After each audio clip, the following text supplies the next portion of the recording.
Every day, you essentially pay your dues by doing the harder thing when it's the right thing to do.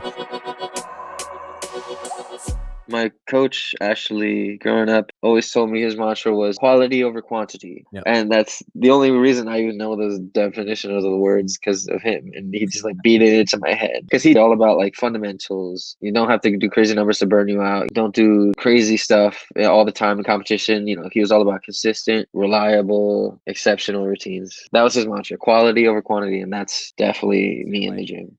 But how do you develop a young elite level athlete without putting extra volume or extra numbers on them? Like, what do you do to try to keep them going? You know what I mean? And so I'm just curious your thoughts on that. Like, how do you stay on that path? I mean, you mentioned like basics and fundamentals and stuff, but I think conditioning and yeah, stretching is really important. Like the prehab stuff, I think if they learn that early, yeah, they never they not that they would never get injured, but they're gonna be so much more prepared for like short landings yeah, or any kind of twisting into the ground.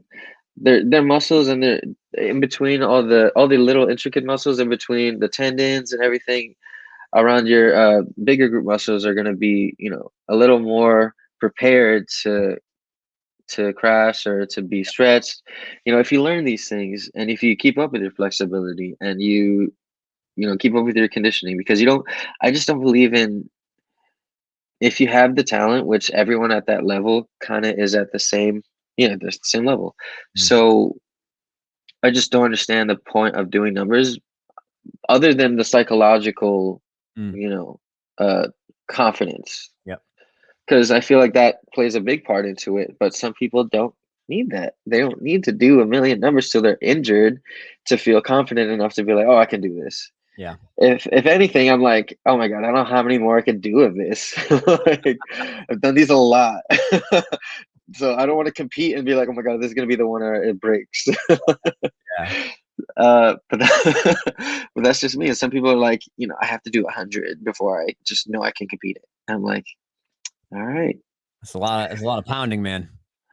Yeah, but everyone's different too, which is the most important thing, I think. Knowing your gymnast individually, Yeah. knowing what they need, not trying to smush everybody into one field and say, no, just do this. It Yeah. just don't work. You're not going to get the best. Even if you want a team or individually, you still have to bring out the best in every individual. Right. You know what I mean? So you Absolutely. have to do what's best. If there's six guys that need six different things on a team, then you better get those six different things like ready for them and comfortable enough for them to be like, great, go out there, do your performance. Because all six of them doing great, feeling great, being comfortable are gonna go out there and smash it, and they're gonna do what you want, which is like, get a medal, like they're contenders. Yeah. Yeah. That's just I how I agree. see it. I agree. And it goes back to what you talked about is like communication. And that's hard ass work, man. As a coach, like you got to work your tail off outside the gym to know what each kid needs and write lesson plans and research stuff. Yes. It's hard. It's It's a hard. lot of freaking work. That's why I know. I'm like, I don't know if I can do but I know what it does take. So why don't you just try to take it from the Yeah, I mean, athletes? the best coaches in my experience are the ones that are able to have very open, honest communication lines, like you said, but also you said they know how to treat like, you know, this kid over here who's a little bit more shy and reserved and needs some effort, and this kid over here who's like a spitfire and doesn't need you yelling at him. He just needs you to be there for him. Then like one kid over here who just, as strong as an ox, but technically needs some more stuff on the side. Like there's so many variants, different things you gotta tend to in a group of athletes. And Yeah. kind of on the riding the injury train too, I think unfortunately, I think the COVID year has brought coming back in season stuff. There's a lot of kids who are kind of banged up right now and are either like, dealing with an injury or coming back. I have way too many kids with surgery. So I'm wondering your advice to some of those kids or some of those parents or some of those coaches who are really in a tough spot right now. Oof. I would say I have this whole list of things. It's like my little personal guide to getting through injuries. Go on.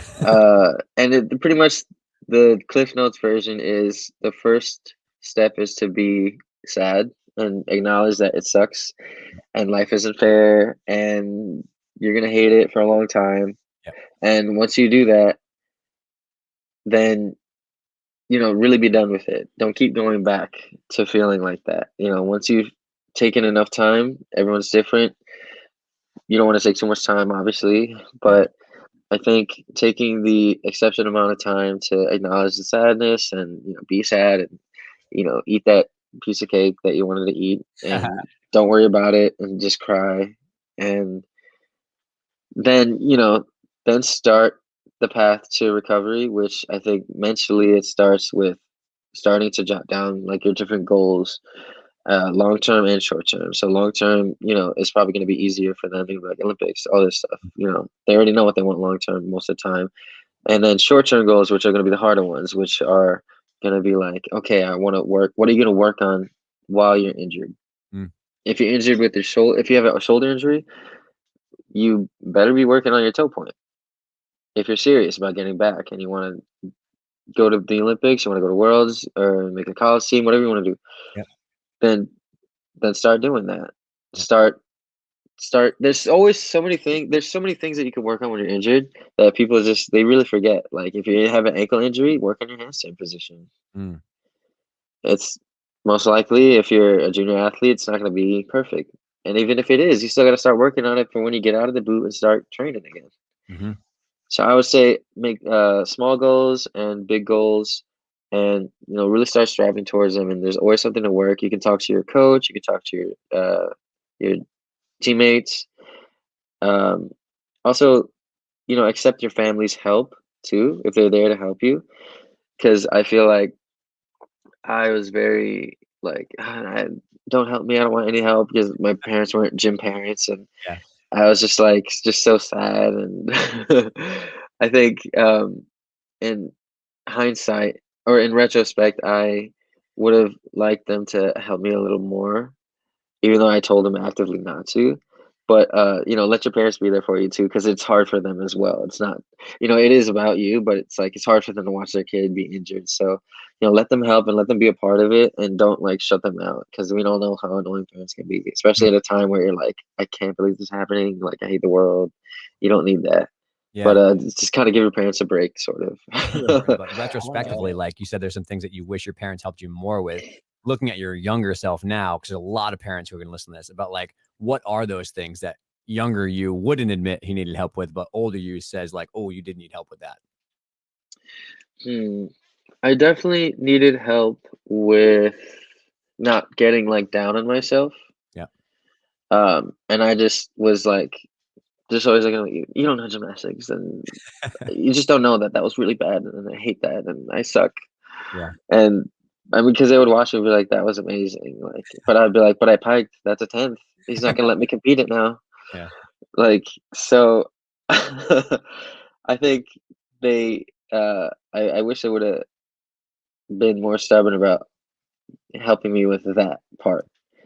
But I think they just wanted it so bad too that they were like, "You'll be fine." Like, instead of just being like, "Stop talking to yourself like that," or "Stop saying that," Yeah. because parents should be doing that with their kid. It's not a good. That's one of the habits that I don't like that I took with me from gymnastics, which was like perfectionist. Like, Mm, still not good enough. Still mm, not good enough.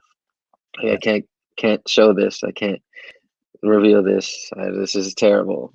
It's just too in gymnastics. It gets to that level at the elite where it gets a little psychotic Yeah. to be applying it to other things in your life. Yeah. Yeah, I mean, you get, like, trapped inside of that perfection, right? There's, like, no way out. It's always never good enough, never good enough, never good enough. Yeah. So that's one thing, and then I think nothing injury wise though. They're great injury wise. Cool. Um, the injury that part of it was more for the kids to give their parents a break to like let them Yeah. be a part of it and like it's okay for them to be sad Yeah, yeah. too. And then after that, just listening to your doctor, not trying to rush into it, especially if you're young. Even if the Olympics is next year and you want to get ready for it, just don't sacrifice your long-term career for your short-term goal of going to this Olympics. If you really take your time and recover, like you can probably shift. You can have a huge shift in your career where now you started working on your toe point and like you started working on rings and doing something that you didn't do before because of this allotted time you have now due to your injury. It might change everything, and then you'll have like great shot at making the Olympic team. Yeah. So I think, just really taking your time is super important. Not letting anybody or anything rush your recovery. Do it. So Yeah. whatever happens, happens. If you are scared, that's what I would say. Like, if you're scared and you can't stop being scared, and maybe it's hard for you to talk yourself into the confidence, because I've been there before too. It's hard to talk yourself into the confidence because you feel like you're just like lying to yourself. Yeah. So maybe it maybe seems fake to you. Like, that's fine. Then if you're that type of person, then maybe try going with the perspective of like, all right, whatever happens, like, here we go. Because you can't do nothing different now. You can't. Yeah. You're That's literally the whole point of your practices. So you do it just like that. took the words out of And my mouth. don't not time for nothing different. Exactly. No drastic changes. So so if you can't be like, okay, I'm gonna hit this out of the park, your practices are a little iffy, then just be like, I can't do nothing now. Just go for it. Yeah. Just do it. Yeah. Have fun. You know what? I feel like this is something that hasn't been done in gymnastics, but I feel like bringing more entertainment to it. Every huge sport in the US has an entertainment aspect. Absolutely. NFL, NBA, all of them. They're all like part of the entertainment world, and we're like the only ones who we are part of the entertainment world for the like 3 weeks that people remember that the Olympics exist. Yeah. Let the TikTokers come in to the competition to do TikToks with somebody, like indulge in it, like make a like IG page for crazy interview questions while people do handstands. And College women's gymnastics is clearly knocking that out of the park. Like, exactly, they're doing like viral routines, they're doing all this stuff, they're doing like, oh, that's what I'm saying, like, hop on it. yeah. Men's gymnastics in the US, like, we never get no shine ever. Even when it is nationals, we get like the nice 10 minutes after, like. Yeah. Exactly. So I'm just like, I just think that would be a good idea.